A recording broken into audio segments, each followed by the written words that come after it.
उम्मीद है आप सब लोग अच्छे होंगे ईस्टर के बाद। और आप सबको मेरी तरफ से, मेरी फैमिली की तरफ से, मेरी मदर इन लॉ की तरफ से, सबकी तरफ से हैप्पी ईस्टर। जो हैप्पी रेजरेक्शन डे बोलते हैं उनको हैप्पी रेजरेक्शन डे, जो बोलते हैं ईद क़यामतुल मसीह, उनको भी बहुत बहुत मुबारक। ठीक है। अच्छा, आज का जो टॉपिक है वो एक मसीह के जी उठने के ऊपर है, जिसमें हम आज ये देखेंगे कि एक्चुअल जो मसीह जो जी उठा था उसकी क्या चीज़ थी, कि वो दुनिया पे क्या चीज़ कायम करने के लिए आया था, और हमें जो है अपनी ज़िंदगी को किस तरीके से मसीह की रेजरेक्शन के साथ देखते हुए आगे चलना है। बेसिकली हम जब छोटे थे तो चर्चेस में अपने जाते थे, वो बड़े मेन लाइन चर्चेस थे, और हमें एक फिक्स पैटर्न्स के ऊपर सिखाई जाती थी चीज़, और वही हमारे अंदर नक्श हो गई सब चीज़ें। ठीक है। हमें कभी भी डिफरेंशिएशंस जो है, जो उनके दरमियान जो फ़र्क है वो नहीं बताया गया, और ये भी नहीं बताया गया कि क्रिश्चियनिटी की जो बिगिनिंग है, जो कि उसका स्टार्ट है, जो शुरुआत है, वो कहाँ से हुई है। ठीक है। हम अक्सर ये समझते हैं कि जिधर यीशु मसीह पैदा हुआ, जिधर सितारा नजर आया, वहां से क्रिश्चियनिटी स्टार्ट है। क्रिश्चियनिटी वहां से स्टार्ट नहीं हुई कभी भी। मसीह ने कहा था मैं इसराइल की खोई हुई भेड़ों के लिए आया हूं। ठीक है, नंबर 1। नंबर 2 बात ये थी कि जीसस जो आए इस दुनिया के अंदर, हमें देखने की जरूरत है कि हम किस नजरिए के साथ यीशु को देख रहे हैं। अक्सर जब भी हम किसी से पूछेंगे तो वो ये कहेंगे कि जी हाँ जी, यीशु ने मौजज़े किए, उसने पानी को मैल बनाया, मुर्दों को उसने ज़िंदा किया, उसने बीमारों को शिफा दी, सारा कुछ। अब यही कॉन्सेप्ट जो है हमारे माइंड के अंदर है, क्योंकि हमने संडे स्कूल में भी यही पढ़ा और बड़े होते होते चर्च में भी यही सुना, लेकिन कभी भी हमें यह नहीं बताया गया कि उसके जी उठने के बाद क्या हुआ। सही बात है ना। अब हमें ये देखना है, मैं यहाँ पे आपके सामने पॉइंट करना चाहूंगा, एक लाइन लगाऊंगा बीच में। ठीक है। ये जीसस जो है, ये किससे पहले है? ये जी उठने से पहले है। ठीक है। इसको हम रेजरेक्शन से पहले, ठीक है, रेजरेक्शन, बिफोर रेजरेक्शन हम कर देते हैं। ठीक है जी। और ये जीसस जो है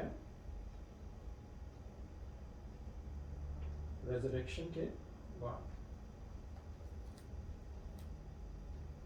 आफ्टर। ठीक है जी। आफ्टर रेजरेक्शन क्या है, जी उठने के बाद क्या है, और जी उठने से पहले, दो डिफरेंट सिनेरियोज हैं, दो डिफरेंट चीजें हैं। यहां पे यीशु जो था खुदा का मिशन लेके आया था इंसानियत को बचाने के लिए। ठीक है। रेजरेक्शन के बाद जो था, अपनी इनहेरिटेंस जो थी, जो अपना जो उसके अंदर जो खुदा ने जिस मिशन को उसने पूरा किया, उस मिशन को आगे चलाने के लिए उसने ये रेजरेक्शन के बाद का वो खुदा है। ठीक है।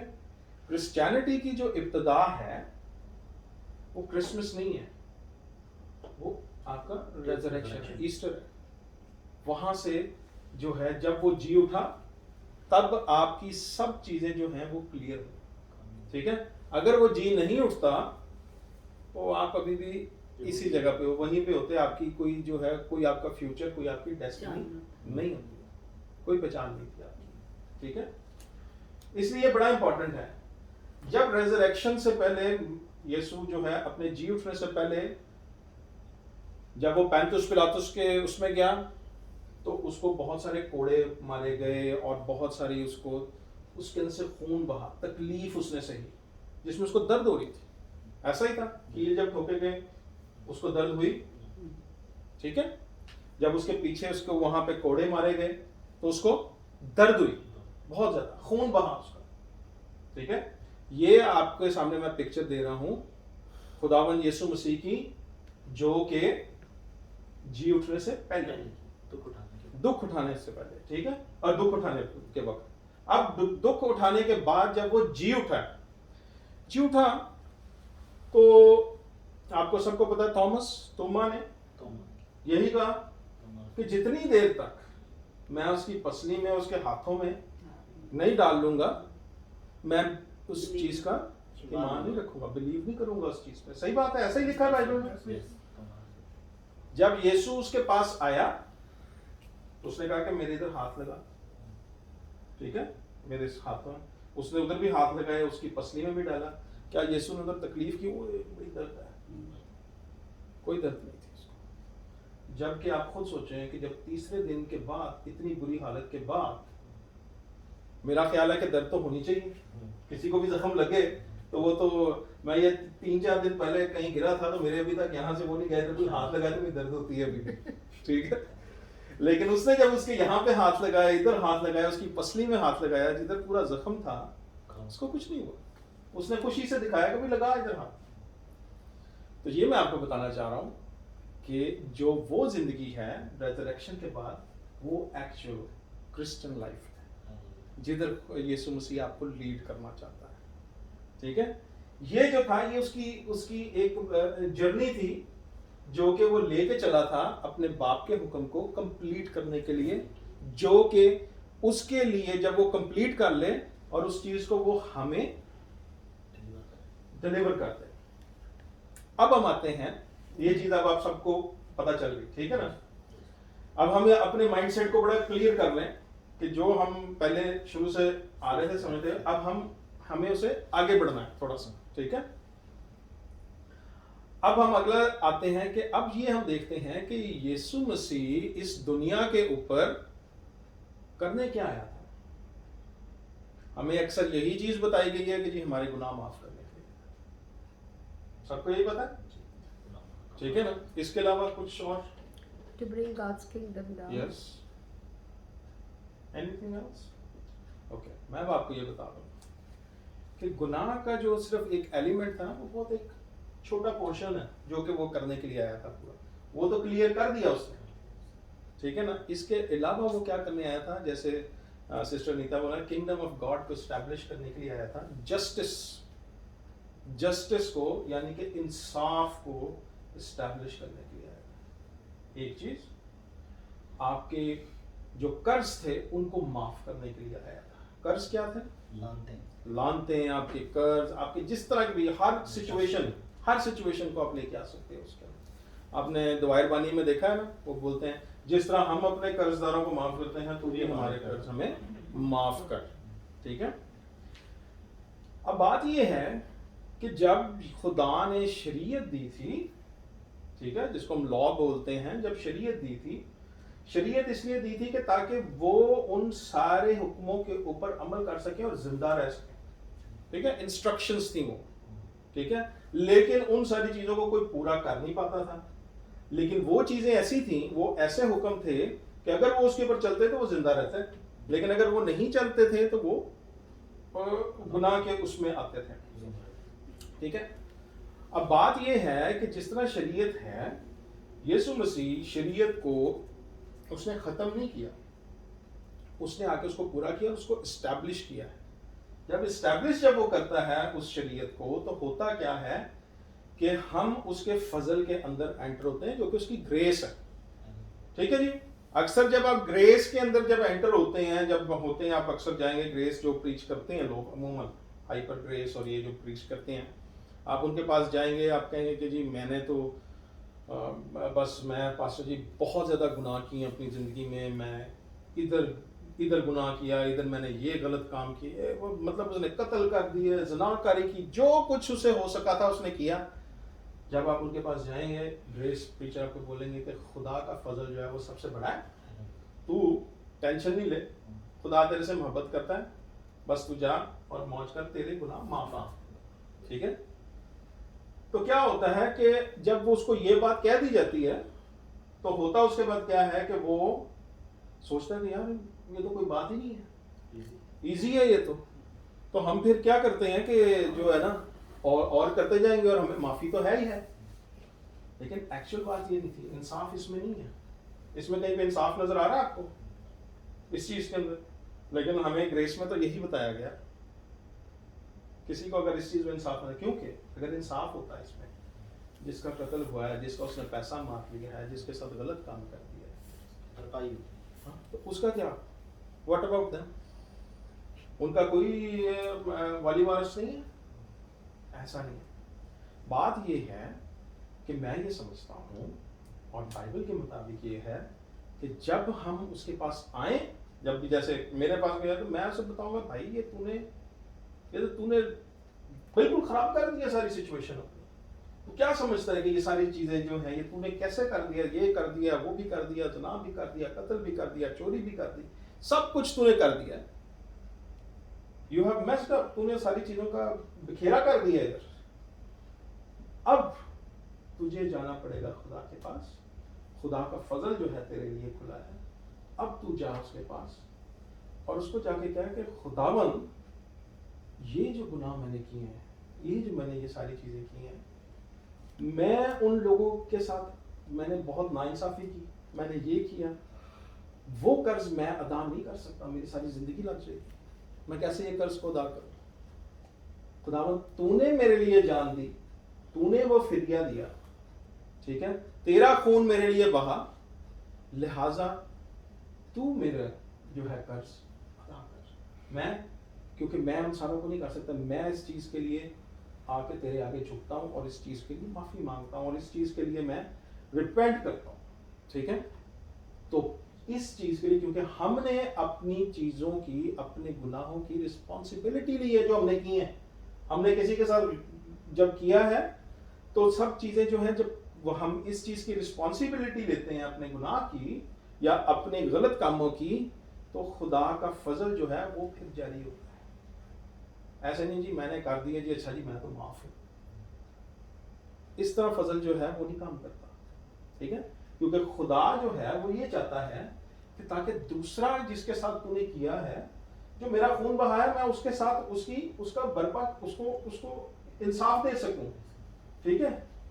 अब जब हम जाते हैं और हम अपनी मुश्किलों में जाते हैं और जब हमारे मसले हल नहीं हो रहे होते, तो हम जब खुदा के आगे झुकते हैं और हम खुदा को कहते हैं कि खुदावन मेरी खुदा दुआ सुन, मैं इस मसले में हूँ, ये मसले में हूँ, ये हम उसको एक लिस्ट देते हैं, ठीक है। लास्ट टाइम जब हमने कलाम में किया था तो हमने कहा था कि हम दूसरे को जज करते हैं लेकिन अपनी आंख का शकील नहीं देखते कि हमने अपनी आंख में क्या किया, हमने खुद क्या किया। तो हम खुदा को कहते हैं, लेकिन जो नाइंसाफियां हमने की हुई हैं किसी के साथ, उसका कोई खुदा के आगे जिक्र नहीं होता। तो इसमें क्या है, आप अभी भी नाइंसाफी कर रहे हैं क्योंकि आप खुदा के आगे नहीं उस चीज को कर रहे। क्योंकि खुदा चाहता है कि मेरे पास आओ ताकि मैं तुम्हारी सारी जो है बोझ से थके मांदे, मेरे पास आओ, मैं तुम्हें आराम दूंगा। तो आप अपना बोझ उसको देंगे तो क्या होगा कि आपके ऊपर से जो आपने नाइंसाफियां, जो खताएं की हैं, जो गलतियां की हैं, वो आपके ऊपर से उसका बर्डन जो है वो उठ जाएगा। तो क्या होगा, हर चीज बैलेंस हो जाएगी, ठीक है। अगर बैलेंस नहीं रहेगा तो वो गिर जाएगी, वो चीज आप गिर जाएंगे। ये जो बिल्डिंग बनी है, आपने देखा जब हम पाकिस्तान में जब वो घर वगैरह बनाते हैं ना, तो वो अक्सर मिस्त्री वगैरह आके ना वो बैलेंस वाला भी रखते हैं जब आपकी नींव बनाते हैं। इसलिए क्यों रखते हैं कि ताकि स्टेबल रहे, सीधी रहे, इमारत सही बने। लेकिन अगर उसका बैलेंस खराब होगा तो क्या होगा, टूट जाएगी, गिर जाएगी बिल्डिंग, बिल्कुल नाकस बिल्डिंग हो जाएगी। इसलिए अगर हमारी जिंदगी में बैलेंस नहीं है, हम सिर्फ अपने लिए कर रहे हैं लेकिन दूसरों के लिए इंसाफ नहीं मांग रहे जो हमने नाइंसाफी की, ठीक है। ये बड़ा इंपॉर्टेंट है क्योंकि मैं जो आगे मैसेज अब आपको बताने वाला हूं सारा, वो इसके ऊपर, ये मैंने आपको सिर्फ उसकी बेस बताई है कि क्या है। अब सुने खुदा इंसाफ कैसे करता है। खुदा इंसाफ जो है उसके तरीके बड़े फर्क से हैं। हम सिर्फ अगर जैसे गुनाह को लेते हैं, गुनाह सिर्फ एक वर्ड है जो कि लेते हैं, उर्दू के अंदर इसको सिर्फ गुनाह बोला जाता है। लेकिन अगर आप न्यू टेस्टामेंट के अंदर आएंगे, जो सिन का जो वर्ड है वो 3 उसकी कैटेगरीज हैं। क्या कैटेगरीज हैं? एक कैटेगरी है जो कि हम पर्सनल खुद गुनाह करते हैं। दूसरी कैटेगरी है इनिक्विटीज की। इनिक्विटीज क्या होती हैं? जो कि बाप दादा से गुनाह चल के आ रहे होते हैं, ठीक है। खुदा जो है इसराइल को ये कहता था कि वो तुम इसलिए मरते क्योंकि तुम इसलिए मरते हो क्योंकि तुम्हारे बाप दादाओं के जो गुनाह हैं वो तुम्हारे सिर पे आते हैं, ठीक है। वो इनिक्विटीज जो कि बाप दादाओं से चलते आते हैं जो उनके साथ, ठीक है। तीसरी जो टाइप उसके अंदर दी गई है वो दी है ट्रांसग्रेशन। ट्रांसग्रेशन क्योंकि ये इन सारों की उर्दू में ट्रांसलेशन नहीं है, एग्जैक्टली गुनाह ही लिखा होगा इसका, ठीक है। ट्रांसग्रेशन क्या चीज होती है? ट्रांसग्रेशन वो गुनाह है जो कि आप सोसाइटी के अंदर करते हैं, ठीक है। सोसाइटी के अंदर कैसे?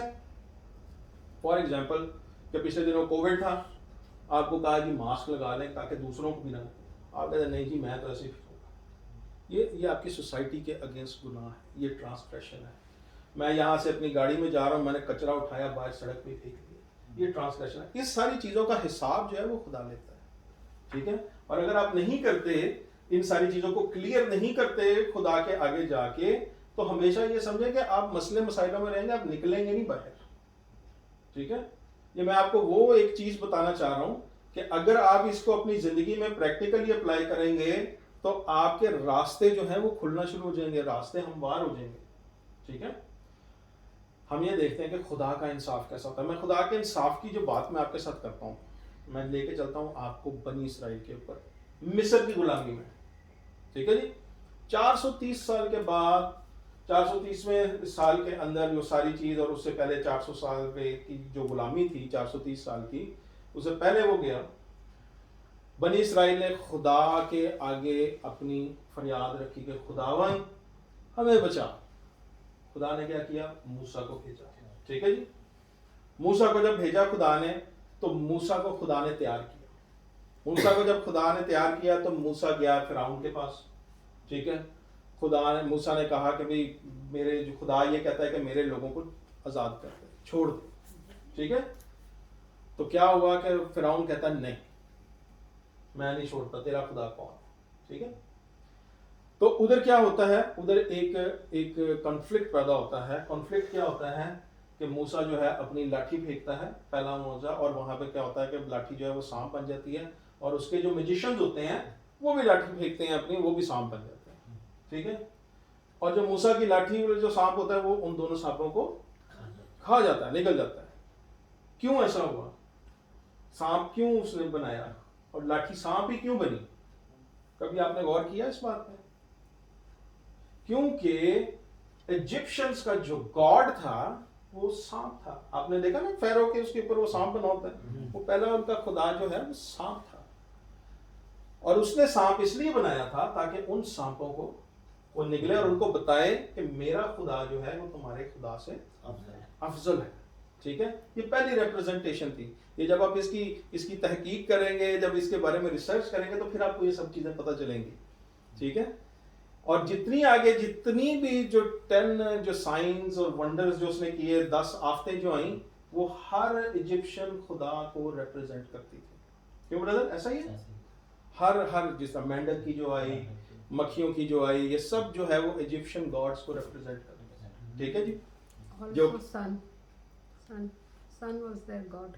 Yes, sun was their god also. There are lot of god. Last जो थी उसकी आफत जो थी वो पेलौठों की मौत थी, ठीक है। उसमें क्या हुआ कि फिरौन का बेटा मर गया, क्योंकि फिरौन खुद भी गॉड था। वो कहता था कि मैं खुद भी जो हूँ वो खुदा हूँ, ठीक है। इसलिए उसने उस खुदा की स्ट्रेंथ ले ली, उसके फर्स्ट बॉर्न को ले लिया, उसके पेलौठे को ले लिया, ठीक है। अच्छा, अब होता ये है इंसाफ, ये मैंने आपको ये थोड़ा सा बताया। इंसाफ ये था खुदा का कि जब ये इतनी देर गुलामी की, तो उन्होंने जब खुदा के आगे कहा कि खुदावन तू हमें इस तरह छुड़ा, तो जब मूसा ने शुरू किया उसके साथ सारा सिलसिला, उसने कहा कि मैंने नहीं छोड़ना, तो उसने क्या किया? पानी को खून बना दिया, ठीक है जी। उसके बाद मूसा के मैजिशियंस ने भी वो बना दिया। फिर तीसरी आफत, चौथी आफत, पांचवी आफत, जब छठी आफत आई तो उसने क्या किया? वो बना दिए जिसको बोलते हैं मक्खियां, फ्लाइज बन गई, ठीक है। फ्लाइज जो उनसी थी, उसके बाद जो था उसके मैजिशियंस जो है ना वो नहीं कर सके, वो नहीं बना सके वो मक्खियां। और उन्होंने कहा, इंग्लिश बाइबल में लिखा है कि it is surely the finger of God, ठीक है जी, यानी कि ये खुदा का काम है, हम नहीं इसके अंदर अब कर सकते किसी आगे। फिर फिरौन उनको ये कहता है कि ठीक है मैं तेरे लोगों को जाने देता हूँ। तो जब वो जाने देता है तो क्या होता है उसके बाद?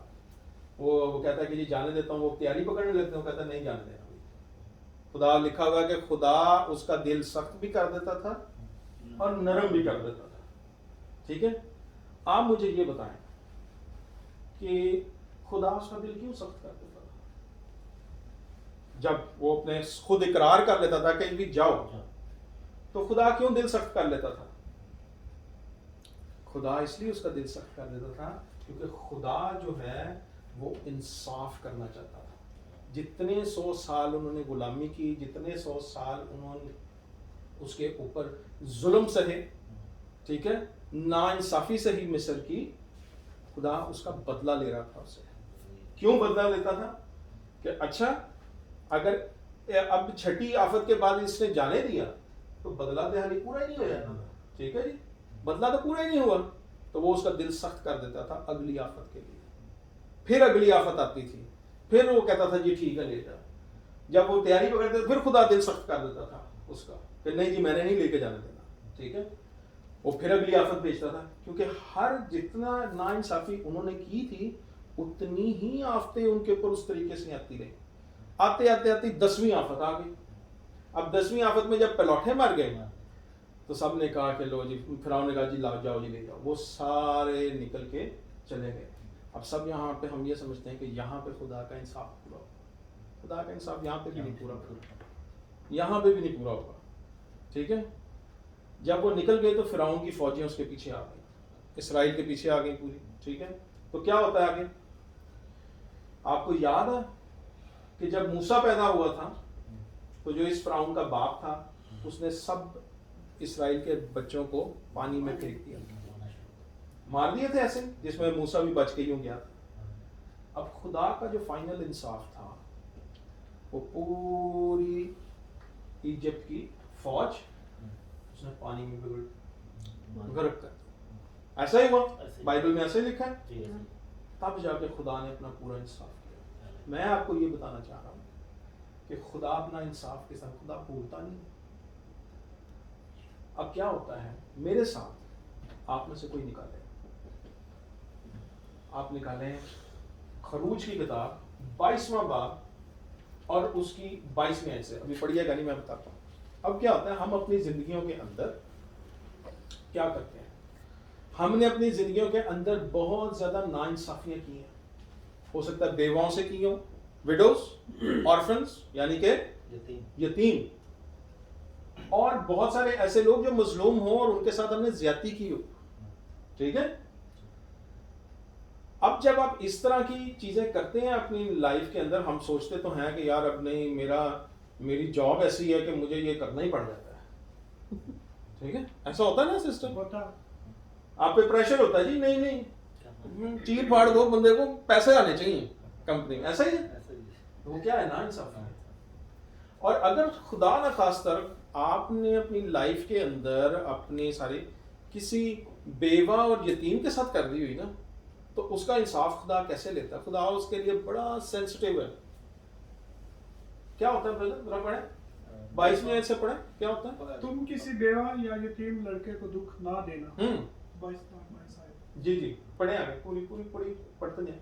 24वीं तुम मुझको किसी तरह से दुख दे और वो मुझसे फरियाद करे तो मैं जरूर उनकी फरियाद सुनूंगा। तो मैं उनकी फरियाद सुनूंगा। अगर वो खुदा से दुआ करेंगे ना, और आप भी दुआ कर रहे होंगे, खुदा मेरे काम नहीं ठीक हो रहे, और अगर उन्होंने फरियाद कर दी तो ब्रदर क्या होना है? और मेरा कहर भड़केगा, और मेरा कहर भड़केगा। फिर क्या होगा आगे? और मैं तुमको तलवार से मार डालूंगा और तुम्हारी बीवियां बेवा और तुम्हारे बच्चे यतीम हो जाएंगे। ठीक है जी, ऐसा ही ये खुदा कह रहा है, ये इंसाफ है। सो रिमेंबर, आप हमेशा याद रखें, ना इंसाफी और ये जो चीजें हैं ना, खुदा ने खुद कायम करने के लिए आया था। और अगर हम ये सारी चीजें अपनी जिंदगी के अंदर यूं रखेंगे तो फिर क्या होगा? अल्टीमेटली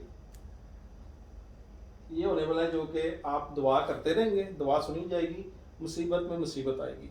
ठीक है, इसके अलावा ब्रदर इससे अगली आयत पढ़ें जरा, क्या है?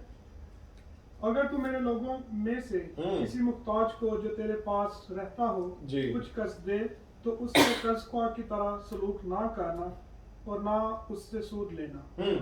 आगे, अगर तू किसी वक्त अपने हमसाया के कपड़े यानी कि प्लेज करे, यानी कि उसे ले, तो सूरज के डूबने तक उसको वापस करना। और अगर ना किए तो क्योंकि फक्त वही उसका एक ओढ़ना है, उसके जिस्म का वही लिबास है। फिर वो क्या ओढ़े ओढ़ कर सोएगा, बस जब वो फरियाद करेगा तो मैं उसकी सुनूंगा, मैं मेहरबान हूँ। अच्छा, अब इसके अंदर क्या है कि अक्सर हम क्या करते हैं कि मेरे पास कोई आया, मैंने उसको हेल्प कर दी। जब हेल्प कर दी मैंने कहा कि यार मैंने चल यार ये 1000 दिरहम रख ले, हेल्प कर। अब वो उस बेचारे के पास नहीं हो सके उस टाइम तक, मैंने जनाब कॉलों पे कॉलें कर करके उसकी जिंदगी अजाब कर दी उस सारी चीज के लिए। ठीक है, यानी कि मेरा सलूक उसके साथ वैसा हो गया जो कि कर्ज वापस लेते हैं, उसका खाना पीना मुहाल कर दिया उस। ठीक है, तो खुदा ये कहता है कि भाई हर चीज को जो है ना बैलेंस में रखो, इंसाफ करो हर एक के साथ। और अगर हमने उसको दिया है तो वापस लेना वो बिल्कुल देगा खुदा। लेकिन अगर हम उसको इतना सप्रेस कर देंगे, इतना लान तान करके उसको मुसीबत में डाल देंगे, तो ये मत समझें कि जब वो दुआ करेगा ना इस चीज के लिए तो खुदा आपको देखेगा उस पर क्या है। अच्छा, अब यहां तक तो आपने बड़ी सख्त बातें सुनी है, मैं आपको थोड़ा सा रिलीफ दे देता हूं उसके ऊपर। रिलीफ ये देता हूं कि जो खुदा का फजल है ना, वो इसी चीज का आपके लिए इंतजार करता है। जिंदगी में आपने कामयाब होना है, अपने ब्रेक थ्रूज लेने हैं, तो इनसे जाके आपको खुदा के आगे इस सारी चीज को, नाइंसाफियों को लेके जाए। अपने लिए जो आपने खुद की है, आपको नहीं पता आपके बाप दादाओं ने भी क्या क्या किया किसी के साथ। ठीक है, वो सब लेके जाए उसके आगे। खुदावन मैं तो ये पे नहीं कर सकता, मैंने जो कुछ किया मैंने बहुत गलत किया। आप जब ये चीज अपना आप उसके आगे खोलेंगे तो जो यीशु का खून है, जो उसकी जो जी उठने का मकसद था, वो आपकी लाइफ में पूरा होना शुरू हो गया। जब वो आपकी लाइफ में पूरा होना शुरू हो गया है तो आपके जो रास्ते हैं वो खुलना शुरू हो जाएंगे। ठीक है, तो फिर जब आप दुआ करेंगे तो वो आपकी दुआ सुनेगा। अगर आप इसी तरीके से नाइंसाफियां कर करके दुआ करेंगे, वो इस तरीके से कि जनाब बस मैं दुआ कर रहा हूं लेकिन यार सुनी नहीं जा रही है, तो सुनी इसलिए नहीं जा रही है क्योंकि किसी और जो आपके जुल्म से जो है ना बेचारा उस सारी चीज के अंदर आ गया हुआ है, उसने भी दुआ की है खुदा पे। तो खुदा मुझे ये बताएं कि खुदा बाउंड है अपने कानून के मुताबिक, अपने लॉ के मुताबिक, वो आपको ब्लेस नहीं कर सकता। वो चाहता है आपको ब्लेस करना, लेकिन वो ब्लेस इसलिए नहीं कर पाता है क्योंकि आपके और जो सारी चीजों के दरमियान में एक डिवाइडिंग लाइन है जो कि जुल्म की है, उस नाइंसाफी की है, उन सारी चीजों की है। अगर आज आप अपनी जिंदगी के अंदर, हम ये सोचते हैं ना कि रेजरेक्शन पावर होनी चाहिए, हमारी जिंदगी के अंदर हीलिंग आनी चाहिए, शिफा होनी चाहिए, हमें हमारे लिए जो है हमारी जिंदगी के अंदर हमें तंदुरुस्ती आनी चाहिए, सेहत आनी चाहिए, हर चीज जो है हमारे लिए अच्छी हो, हमारे लिए हमारे काम अच्छे हों। तो अगर आपके ये सारी चीजें आगे चाहते हैं तो अपने सारे जो हैं, जो आपके कर्ज हैं, आपके जो नाइंसाफियां, वो खुदा के आगे आपको लेके जानी पड़ेगी और उनके आगे खुदा को कहना पड़ेगा उसको कि खुदावन ये मैंने किया है, लिहाजा मुझे इस चीज के लिए तू माफ कर, मैं ये अपना बोझ तुझे देता हूँ। जब आप वो देंगे तो मैं आपको ये बता दूं कि प्रैक्टिकली अपनी लाइफ में देख लेना तो आपके रास्ते जो हैं वो खुलना शुरू हो जाएंगे। आप सिर्फ एक दुआ पीछे हैं इस सारी चीज से। जब आप इस दुआ को करेंगे आप खुद देखेंगे कि आपके रास्ते खुलना शुरू हो जाएंगे, खुदा आपकी दुआ सुनना शुरू हो जाएगा। जिन चीजों ने हमने अक्सर सुना ना पाकिस्तान के अंदर, ओ जी उसकी तो जी वो उसकी बददुआ लग जाती है जी, उनकी बददुआएं लग जाती हैं जी, जो बददुआएं जो है ना वो जब आपको लग जाती हैं तो वो क्या होता है, बेसिकली ये कॉन्सेप्ट है। ठीक है, लेकिन जब आप मसीह में है ना तो आपको बददुआ वो लग नहीं सकती अगर आप उसको बैलेंस कर दें, तो उसका इकरार करें, तो वो बददुआ जो है वो आपके ऊपर कामयाब नहीं हो सकती, क्योंकि उस बददुआ का इंसाफ जो है यीशु के खून ने कर दिया। समझ रहे हैं? ये इंसाफ है, ये रेजरेक्शन पावर है, ये रेजरेक्शन के अंदर जो उसने किया है, जी उठने किया। ठीक है ना? आपने अक्सर देखा था ना, जिन लोगों के बीमारी होती थी तो यीशु जब अपने सलीब से पहले, जी उठने से पहले कहता था कि ये बीमार है, जा तेरे गुनाह माफ हुए, वो ठीक हो जाता था क्योंकि उसने अपने ऊपर वो सही ली। अब जब आपको जब ये रेजरेक्शन पावर मिली है तो आप जब जाते हैं खुदा के आगे या जब आप किसी के लिए दुआ करते हैं, किसी की शिफा के लिए, तो उसके भी वो गुनाह माफ होते हैं क्योंकि वो जो चीज जो जी उठने के बाद जो उसकी जो पावर थी वो आपको दे के गया कि आप इस दुनिया के ऊपर उस इंसाफ को कायम करें। ठीक है? इस तरीके से क्या है कि आप खुदावन के जो उसने अपनी किंगडम के लिए कहा था उस चीज को इस दुनिया के ऊपर आप एस्टैब्लिश करते हैं। ठीक है ना? वो कहता है ना कि तेरी बादशाही आए, जैसे तेरी मर्जी आसमान पर पूरी होती है जमीन पर भी हो। तो जमीन पर कैसे होगी? वो हम लोग लेके आएंगे ना, जब हम खुद सही होंगे